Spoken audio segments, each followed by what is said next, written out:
back to Googie's Kitchen, and if you're new here then hello and welcome. My name's Alexis and I post 2 videos a week on a Tuesday and a Thursday at 7 AM. So if you love recipe videos like this one and you want to see more, then please don't forget to hit that subscribe button. And now I'm going to share with you how to make my delicious vegan toad in the hole with homemade baked beans. As I just mentioned, today I want to share with you how to make my delicious vegan toad in the hole with homemade baked beans. Now this recipe is really easy to do, and as I mentioned in a previous video to this one of the main reasons I wouldn't like to become a vegan is because I would have to give up eggs, and I absolutely love eggs.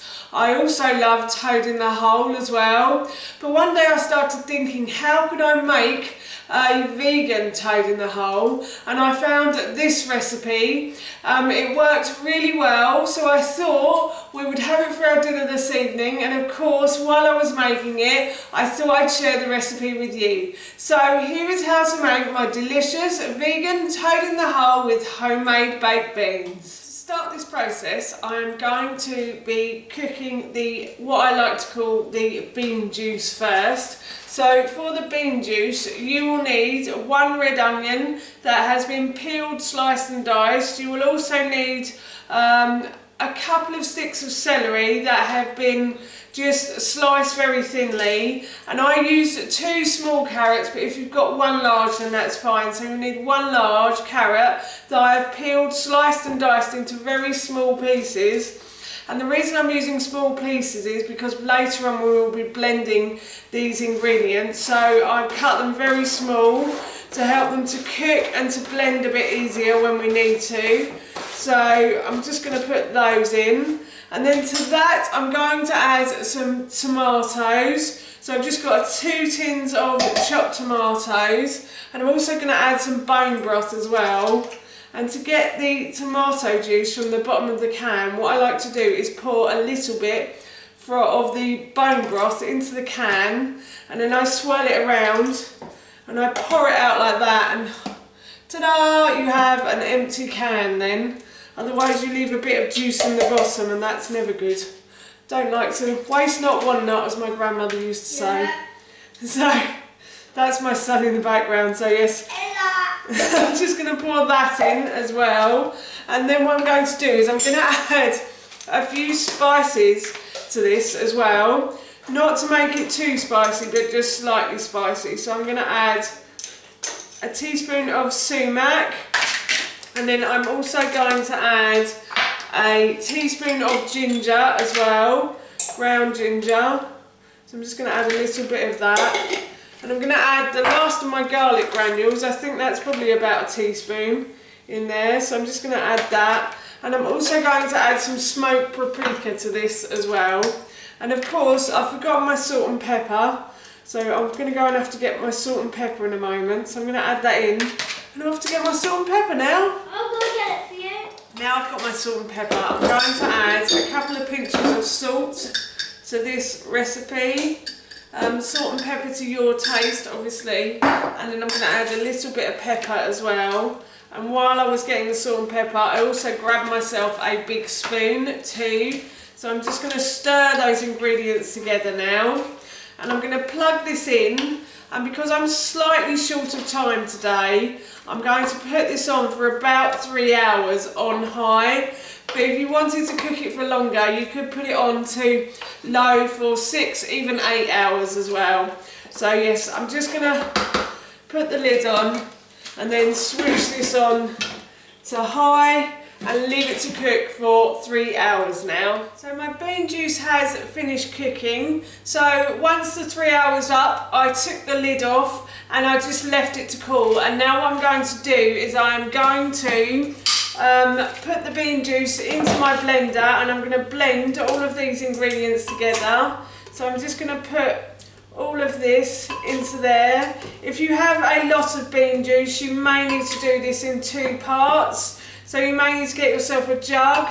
If you have a lot and you want to make a lot of these beans, you can make a lot of these beans as well, because all of the ingredients in this recipe are freezable. So yes, you can make yourself a lot of this and just keep it in the freezer. It's a bit like having tin baked beans, I always think. Just in the freezer, that's all. So yes, I'm just going to continue to put the bean juice into the blender now. So that's all of the sauce in the blender, and what I'm going to do is I'm going to blend all of these ingredients together now. That's all of the ingredients blended together now, and it is really lovely and smooth. It looks like that. So what I'm going to do is I'm going to pour this back into my slow cooker. And then in this saucepan, just down there, I have some beans that I have, they're dried beans, so I cook them as per the packet instructions. So if you want to use dried beans, then please cook them as per the packet instructions. But if you want to use tins, then I would suggest you use 2 tins of cannellini beans or haricot beans, or any type of white bean you like. Butter beans work really well as well with this. So yes, I'm just going to add those into my slow cooker pot, and then I'm going to grab the lid and I'm just going to put this on keep warm while I go and make my toad in the hole now. For the toad in the hole, the first thing I'm going to do is preheat my oven to 220 degrees. While my oven is preheating, I am going to put my baking tray in to heat it up as well. And this is to get the batter mix nice and hot when it goes in. But I'm going to add oil to the base of the tin before I do that. So I'm just going to add a little bit of oil to each of the holes of the tin, like so. If you're using one big tin, then obviously you will use a lot of oil for that. So I'm just going to keep pouring the oil in, and I'm going to put this into my oven while the oven preheats. Now, to make the batter mix, what I'm going to do is I'm going to use about 200 grams of chickpea flour, and to that I am going to add a tablespoon of bicarbonate of soda. So I'm just going to try and get a tablespoon out of this pot, like so, and I'm going to mix that in, and I'm going to use a tablespoon of baking powder as well. And this is what's going to help, hopefully, the toad in the hole to rise. I'm going to add apple cider vinegar to this, and apple cider vinegar acts like an egg. It helps everything to, it will hit the bicarbonate of soda and the baking powder, and they will fizz, and they will hopefully help the batter to rise. So make a lovely light batter. So now I'm going to add 1 teaspoon of dried mixed herbs as well. And then I'm going to add a pinch of salt to this as well. And that's the first part done. Now I'm going to move on to making the wet part of the batter. I've set my dry ingredients to one side, and now what I'm going to do is I'm going to add milk to my blender. So I'm going to add about 400 ml of a non-dairy milk to my blender. You can use any type of milk you like. I'm using oat milk. I find that the best one for us, to be honest with you. And then what I have done is I have peeled a sweet potato, about 400 grams, and I have chopped it into like 1-inch cubes, and then I boiled it in some water over the hob, on the hob, sorry. And now what I'm going to do is I'm going to add that to the milk. And the reason I like to use sweet potato is it's like an egg consistency when it's blended. It turns very smooth and silky like egg does. So it makes a brilliant egg alternative. And I'm also going to add my apple cider vinegar now. And this is where science will hopefully happen. So I'm just going to put that in. And then I'm going to blend all of these ingredients together now.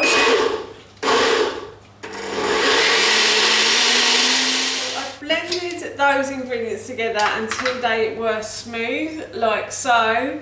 And now what I'm going to do is I'm going to add those ingredients to my dry ones, and I'm going to mix these together, and this is going to act as my batter for the toad in the hole. So this should make a really lovely thick batter that I will put when in the oven in a little while once it's preheated. But once this is done, I'm just going to set this aside in the fridge, and then when the oven's preheated, I shall put the batter mix in. My oven is preheated and I've taken my tray back out. It's very warm, so what I'm going to do is I'm going to try and put the vegan sausages into the trays now, like so. They're not like sausages at all, but they will do. And these are nice as well. These are by the Meatless Farm Company. This isn't an advert for them, but these are delicious when you can get them out of the packet, that is. We're a bit gloopy today. So yes, I'm just going to put those into the oil, and then I'm going to add the batter over the top of those sausages. So I'm just going to add 1, 2, there we go. So basically I'm putting the sausages to bed. That's what I'm doing, that's what it feels like. I feel like I'm putting a duvet cover over the top of them there. So yes, I'm just going to continue to put the batter over the top of the sausages now, like so. So the sausages are now covered in the batter, and what I'm going to do is I'm going to put this back into the oven for about 15 to 20 minutes, or until this goes a lovely golden, the batter goes a lovely golden brown colour. So these are a lovely golden brown colour now, and what I'm going to do is I'm going to take them out of the oven and I'm going to plate up. That's how you make my delicious vegan toad in the hole with homemade baked beans, and that recipe I will link in the description box below for you. As I mentioned earlier, I'm off to have this for my dinner now, and it smells so good, I can't wait. So for now, that's it from me. Thank you so much for watching. Please feel free to give me a big thumbs up if you enjoyed this video, and please feel free to leave any comments below. And please don't forget to hit that subscribe button. See you all soon.